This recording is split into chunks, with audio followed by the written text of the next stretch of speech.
Today's date is October 13th, 2023. This will obviously air sometime June, July 2024. What would signal this this airing? So if this is playing, that means I am divorced. So I'm going to talk about post divorce, of course. What exactly was it that I've seen in my short marriage? Because it barely lasted a year, to be honest. On paper, it's longer than a year, but it didn't even it barely lasted like 2 or 3 months, to be honest. Um, I'd probably say 2 3 months into the marriage, I was probably like, okay, there's already signs like she's not all in for whatever reason. Of course, she went right back to not talking to me. Of course, I'll talk about that eventually. She was distancing herself once again, you know, almost immediately after. And it was just like, okay, I could be one of those people that try and tough it out for the daughter, which is actually what I intended to do. I was thinking maybe you could stretch it for 10, maybe 20 years if possible. Um, no more children, of course. I couldn't bring myself to that. I already knew, like, if we couldn't even barely work things out as it is. So no more kids, of course. I did want to have 3 kids, of course, 3 or 4 kids. That's what I wanted. And it didn't even last. Like the marriage, like it almost immediately like went right downhill. It started. Some people like they do the honeymoon. Like it went downhill so fast. We didn't even have time to do a honeymoon because that's how quickly it declined. Like the peak was probably the day of the marriage, and then it immediately went downhill. I don't know what she was thinking or what was going on her end or whatever. I would like to get her input eventually someday. If she wants to ever talk to me, I don't know. And when I say talk to me, I mean like talk about like what went wrong and what happened in our situation, not just like I'm coming to get my daughter and that kind of stuff. We still got to communicate for those reasons, but to be honest, she has yet to really sit down and talk to me about our relationship yet, as of October 13th, 2023. If anything changes, I'll probably put some notes or re-record this. If not, if you're listening to this, that means nothing's changed. And it's been this way for probably the last 6 months to 2 years, I'd say. So the first thing that I can say, which is what this video is going to be about, this video is not going to be that long because I actually was going over a lot of what was going through my head at the time. I haven't gone through my journals yet, so I will eventually, because like I said, things I had said in some previous podcasts, I can't remember if I did or didn't air them yet, but some things were going so wrong and it was getting so crazy. I decided to keep a journal. Now, mind you, I've never done the whole diary or thing like that, but things were going so crazy and I was being gaslighted so often, and I was literally almost on the verge of losing my mind, or at least being made to believe I was. I was like, you know what? Let me keep a record of everything on a day by day basis, which is what I did. So day by day, each day for a period of time, I wrote down in my journal. I think this was after I did therapy for myself. Um, I could never really get around to doing couples therapy because that fell through. She never really wanted to do. Well, I'm just gonna be honest. She didn't want to do therapy. I'll just say it. I'm trying to be nice and say she never really wanted to do that. No, she didn't want to do therapy at all. So that was a no go.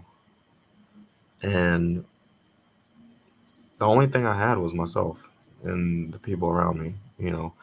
Which I had talked about how my own family was being manipulated in the situation. So, but once I kind of aired out what was really going on, then they kind of were like, "Oh, okay. And then they kind of realigned because it was one of those things where I didn't talk to anybody about it because I wasn't sure. I wanted to work things out. That's the thing. I wanted to work things out. That's really what I wanted to do. But things were getting so crazy.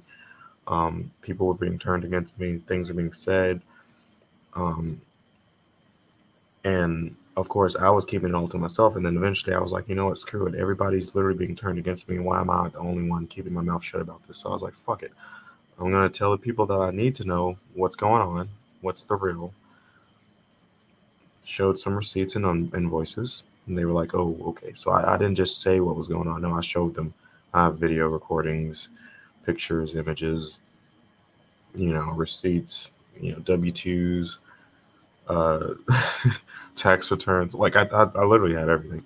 So I was just like, "Yeah, this is what's going on." Even my own, when I talked to an attorney, even she was kind of like she wasn't impressed with some of the stuff because she had, of course, when you're an attorney, you see people getting blackmailed and screwed over in divorces and whatnot. So she was like, yeah, I mean, what you kind of expect? And I was just like, okay. She was kind of nonchalant about it. And I was just like, okay, I mean, this is what's going on. But she was like, yeah, well, what you expect? And I was like, okay.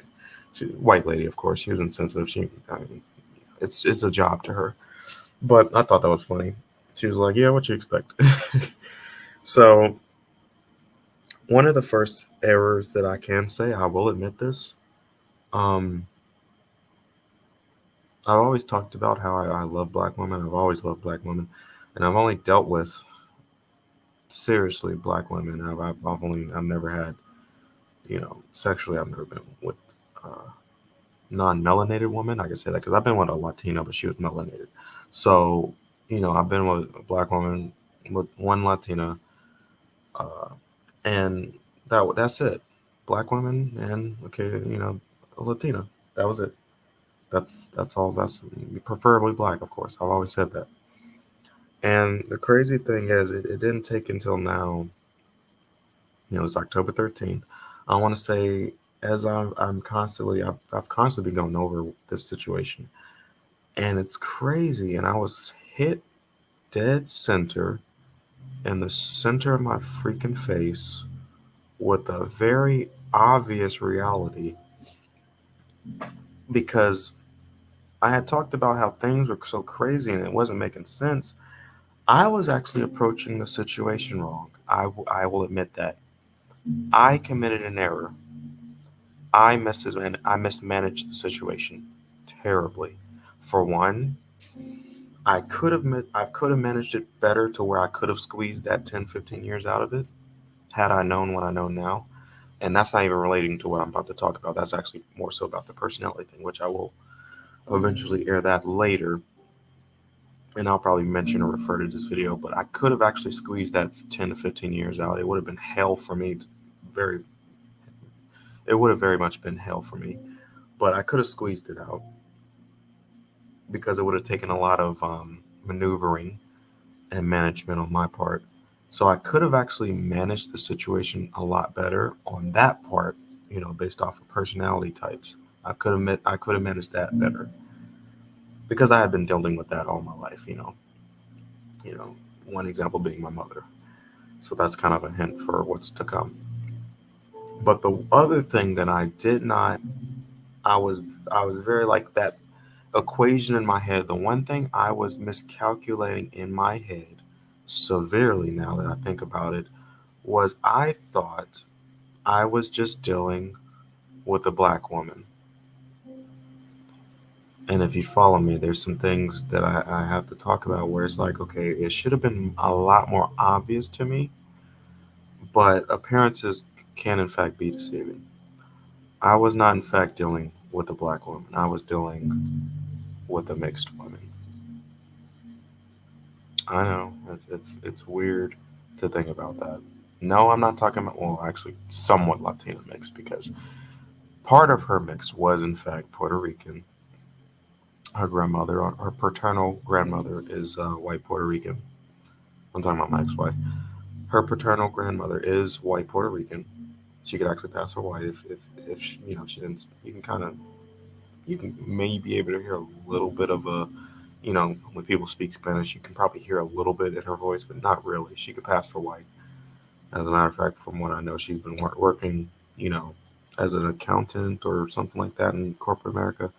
So she's worked around a lot of white people, of course. So that's her maternal grandmother. I mean, her paternal grandmother, and her paternal grandfather. He's not FBA. He looks like Haitian, because mind you, these folks are from like up north. Actually, he's still living up north, I think, either Jersey or New York or something like that.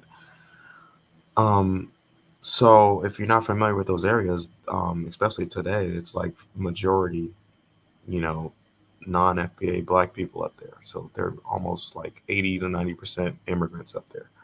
So, and that's because a lot of the people that went up there, like apparently her maternal grandmother was from the Carolinas. I had some family that also moved up that way. But some folks, had people, shout out to Frank Lucas, his folks are from the Carolinas as well. Some people had folks that migrated up north, and then occasionally they would come back down or move back down south, which is what had happened in the last decade or two. A lot of those folks actually started moving back down south, and then that made it so the black population, American black population, also known as FBA population, declined, whereas the immigrant black population up that way, up north, the New York area and whatnot, actually increased in percentage. So actually, a majority of black people up that way are actually immigrants, non-FBA, that is. So I'm assuming like I'm dealing with a black woman, and the reason why that was is because when we first met, now mind you, she does not look anything like any of these women at all. Uh, her complexion is more like this lady, but you know, not even like this. She's actually darker.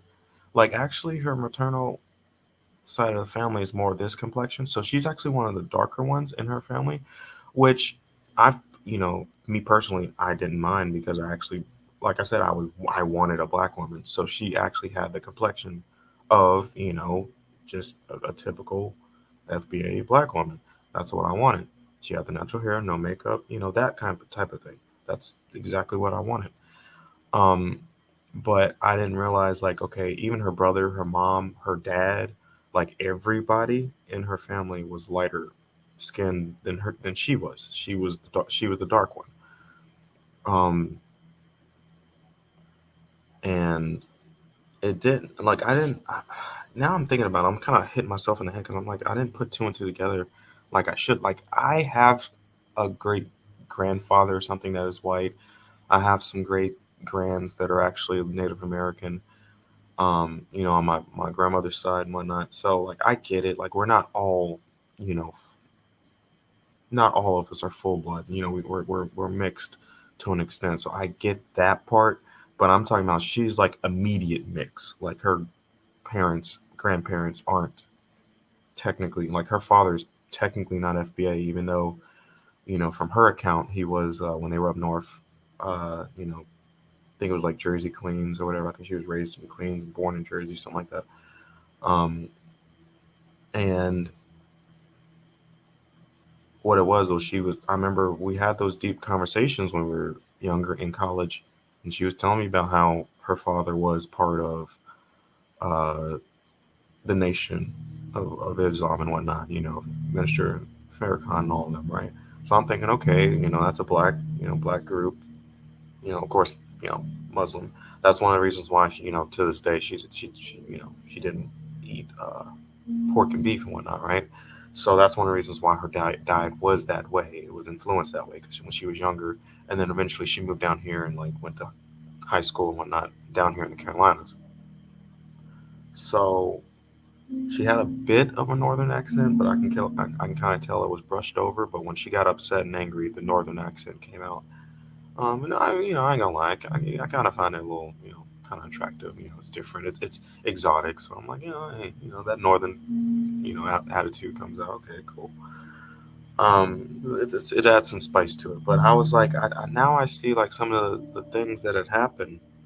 Now it's been making sense, and I'm like, oh, I severely mismanaged that because I'm thinking as I'm on this road to kind of rediscovering myself, my history, even my grandfather on my father's side, he's done our lineage and stuff. And he's been going back to like our great great greats, and how we were like from FBA, of course.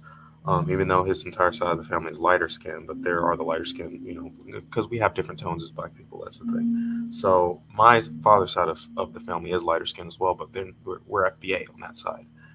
Uh, so he's been doing the lineage on that side. He's got the family tree and whatnot. He's still working on it. I think he traced it back to like Georgia and stuff, and he's still got some digging even further back to go, right? So I'm thinking I got me a black woman because she's actually, my complexion, a little, maybe even a little darker, right? So I'm thinking that, and all this time I'm just kind of negating her lineage, her background, and I'm just like, and I was thinking about this, a couple days ago, probably like late mid September, after my birthday and whatnot, just turned 31, and I was thinking about this, and then there were a couple of broadcasts, the business and whatnot, and I was just thinking, I was like, wait a second, I was like, I think my wife is actually mixed. And I did not put two and two together. But when I say mixed, I mean like kind of like, mulatto mixed. Mom is white, dad is black, that type mix. But I wasn't putting two and two together. And I was just like, okay, technically her father is not FBA at all. He's like half Puerto Rican, half Haitian. He's not FBA at all. And then her entire side of her paternal side of the family that I've met is that Puerto Rican side. They're mixed. Um, Half Puerto Rican and half whatever. And then, of course, there's the maternal side of the family. I've never met her maternal grandfather, so I don't know what the hell he is. Never met him. I have met her maternal grandmother. Not impressed. Um, and I'm just like, wow. Now I'm looking back on the lineage. Now, there's been talk about the whole gap thing. You can kind of see the lady in this picture. She does have a bit of a gap. My wife does have a gap. Her maternal side of the family has that gap. I grew to find it cute. I find it attractive. Her mom had one. She actually has braces to close it. Um, and then my wife has it, and now my daughter actually has a bit of a gap. So now it's gonna run through my daughter's bloodline, and apparently that is something that, like, I have seen people from Africa and whatnot have that gap. But of course, I always know, like, okay, there could have been some people mixed here that also have it, right? But now I'm kind of like thinking of, and I'm like, wow, she really is not FBA now. Now I know why I go online and I see the history of Google searches of why I'm not why I'm not pro-black and stuff like that. Because I think I talked about that. I probably put it in my journal. I have to go back through my journals, and as I do go back through my journals, I will recall them better. But I do recall I have found searches on Google and whatnot, and she was looking up like why she's not pro-black, because I was pro-black. I've always been pro-black.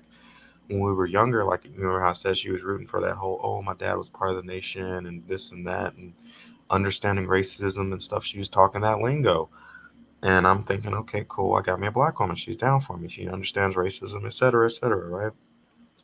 And then I guess as I got more pro-black, understanding history better, understanding my lineage. Now, my pro-black, I've always been Malcolm X.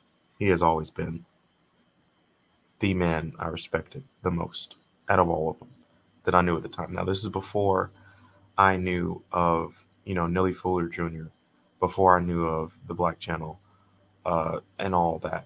Um, Even Shahrazad Ali and all of them, the ISIS paper.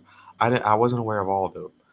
But even before I was aware of them, they would always promote and teach you, Malcolm, I mean, and Martin and whatnot, Huey Newton, Martin Luther King Jr. I have no problem. Hey, I'm all for it. I respect those men. Absolutely. They gave their lives for us, for me, for my people. So I have a respect for them. But I have always, like, something in me just always gravitated towards Malcolm.